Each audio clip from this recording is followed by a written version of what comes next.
ಲಕ್ಷಾಂತರ ಲೀಟರ್ ಕುಡಿಯುವ ನೀರು ಕಟ್ಟೆಪಾಲು. ಕಣ್ಮುಚ್ಚಿ ಕುಳಿತಿದ್ಯಾ ಆಡಳಿತ ವ್ಯವಸ್ಥೆ? ಕೆಲವು ಕಿಡಿಗೇಡಿಗಳಿಂದ ಈ ಕೃತ್ಯ ನಡೆದಿದ್ಯಾ ಎಂಬ ಅನುಮಾನ. ನೋಡಿದ್ರೂ ನೋಡದಂತೆ ಇರುವ ತಾಲೂಕು ಆಡಳಿತ ವ್ಯವಸ್ಥೆ.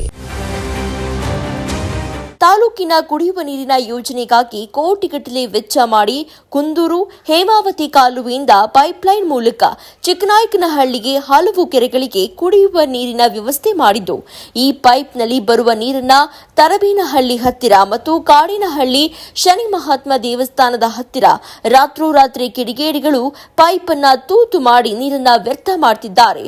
ರಾಷ್ಟ್ರೀಯ ರಸ್ತೆ 150 ಎಗೆ ಹೊಂದಿಕೊಂಡಂತೆ ಹಾದು ಹೋಗಿರುವ ಈ ಪೈಪ್ಲೈನ್ ಅಧಿಕಾರಿಗಳು ಪ್ರತಿನಿತ್ಯ ಓಡಾಡುವಾಗ ನೋಡುವುದು ಸಹಜ.